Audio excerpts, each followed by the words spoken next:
Xoş gördük, əziz dinləyicilər. Mən neçə vaxtdır ki, Gürcüstanda olan vəziyyətləri izləməyə çalışıram. Gürcüstanda yaşayan, istər Borçalıdan olan, istər Tiflisdə yaşayan və digər Azərbaycanlılarla müəyyən həm qulaq asıram onların çıxışlarına, həm də onları dinləyirəm və Gürcüstanda kifayət qədər güclü bir gərginliyin olduğu sezilir. Yəni Azərbaycanlılara qarşı tutum dözülməz bir hala çatıb.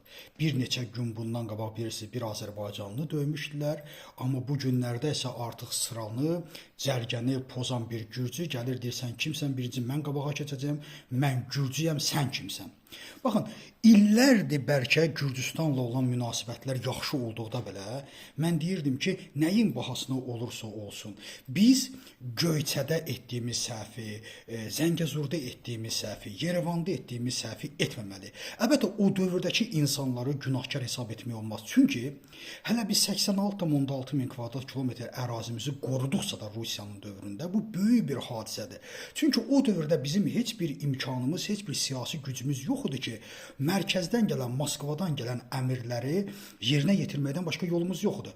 Göyçəni verirdilər Erməniyə, biz heç nə deyə bilmirdik. Çünki imkanımız yoxdur, qüdrətimiz yoxdur. Və yaxud da Yerevan və yaxud da digər ərazilərə. Amma bu günlər biz müstəqil olmuşuq və müstəqil olandan bəri mən deyirəm ki, biz Gürcüstanda olan Azərbaycanlılara nəyin bahasına olursa olsun siyasi kimliyi tanımalıyıq.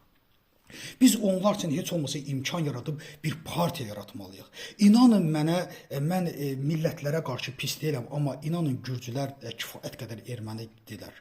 Və yaxud da ki, biz illərdir bizdən kifayət qədər pul qazanırlar, bizim enerji təsisatlarımız oradan keçir. 80% enerjisinə biz sərmayə qoymuşuq. Azərbaycan sərmayədarları bu günlər Tiflisdə, Gürcüstanda çoxdular, həddindən artıq. Niyə görə biz 500 min Azərbaycanlıya orada bir partiya yaradıb və o sahibdarları ora cəlb edib onlara dəstək vermirik, siyasi dəstək vermirik.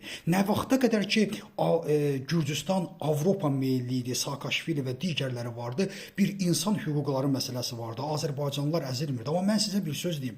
Heç vaxt bunu yaddan çıxartmıyor. Burada görünməyən bir Rus əli də ola bilər. Bu günləri Azərbaycan və Ermənistana Rusiyanın imkanları, təsir etmək imkanları kifayət qədər sıfıra enib. Artıq burada heç bir iş görə bilmir. Amma Gürcüstanda onların görünməyən əli var və oranı qarışdırır.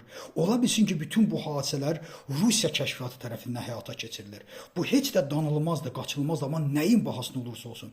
Gürcüstanla yaxşı münasibətimiz olduqda da, pis münasibətimiz olduqda da Azərbaycan hökuməti Gürcüstanda yaşayan Azərbaycanlılar üçün bir siyasi partiya qurmalı idi indiyənə qədər.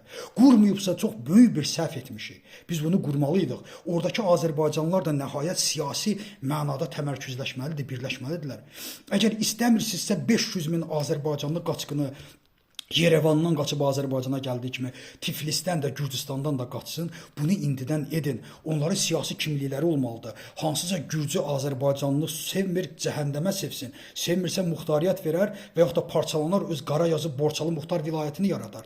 Niyə görə 200 min Acarın muxtariyyəti var və yaxud da Abxazın muxtariyyəti var və yaxud da Osetiyanın muxtariyyəti var, amma böyük bir yarım milyondan çox olan Borçalı və Qarayazda yaşayan Azərbaycanlıların muxtariyyəti yoxdur. Və bunu kim düşünməlidir? Azərbaycan hökuməti bu təhlükəni görmürmü? Niyə görmürük? Axı bizim Gürcüstanda bu cür siyasi partiya yaratmağa kifayət qədər güclü imkanımız var. Həm o Azərbaycanlılar Gürcüstan parlamentində də iştirak edirlər və həm də kifayət qədər Gürcüstanda yaşayan Azərbaycanlıların elit siyasətlə məşğul olan insanları var.